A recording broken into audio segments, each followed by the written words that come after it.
beautiful, radiant, and glowing today. And you know what? 2020 pa lang, when we first started Miss Universe Philippines, of course, Mama J, maraming nakaabang kay Atisa. I think you all remember this. She had a photo when she went to our, nasa ano pa to, sa BGC. You all remember that everybody was like clamoring that for our first stint in Miss Universe Philippines, ikaw ang sasabak.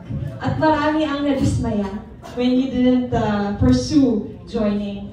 But what really struck me about Atisa was after she didn't get the crown last year, and we had dinner with Louis, and it's tough, you know, to join a pageant when you have competed internationally already. Sabi ko nga, if it was me, I wouldn't have the courage to do it again, start from scratch. Kasi she's already a queen, but she had to go through everything like the first time. And when she didn't get the Miss Universe Philippines crown, I thought she will never join again. Because I knew how hard she worked for it last year. I could really see the fire, the burning desire to go on Miss Universe, and it didn't happen. But what really inspired me and made me, wow, Atisa, when she tried again. She didn't let that failure stop her from pursuing what she really wanted, to become Miss Universe Philippines. And I really do believe in destiny. I've always said this, you know, no matter how hard you work, no matter everything, it's all A's, lahat ginawa mo, nag-training ka, your body's perfect, your makeup, your gown, everything, kahit gaano pa ka-perfect yan, I always believe that destiny plays a part. And that's something na hindi mo makokontrol. And so I believe that you joining again after, you know, losing last year and fighting for your heart's desire, and now you are our Miss Universe Philippines. I do believe that there's destiny. The destiny awaits you. It's just you just have to be ready to grab it, kumbaga. So you do what you can do. The other half, leave it to fate. And andito naman natin mga prayer warriors. Yes. Diba? You will be praying na yung destiny ibigay na kay Atisa. And I'll be praying for you.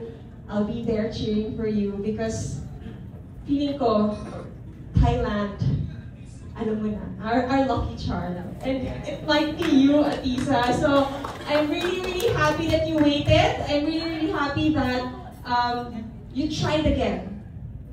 And nung natapa ka sa stage, medyo talaga sabi ko, but when you stood up, na like nothing happened, and when you were asked that question, sabi ko, wala na. She's my winner. Yes. And so I'm very happy for you. I hope that you continue to make us proud. Huwag ka lang masyadong ma-pressure. I know a lot of fans love you, and because they love you, they will really try to push you. But I hope you take it positively. Not every girl will have that same kind of support. But still, I always say this, it's your journey. Do what you think is good for you. Nobody else can say, oh, dapat ganito. It should be your decision. This is once in a lifetime. So I hope that you make the right decisions and you stick with it.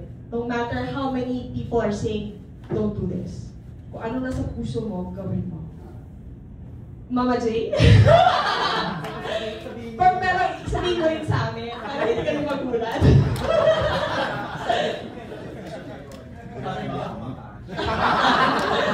But yes, I am manifesting. Yeah. Okay, I'm really manifesting that Atisa will make us happy and proud coming November. So, I love you.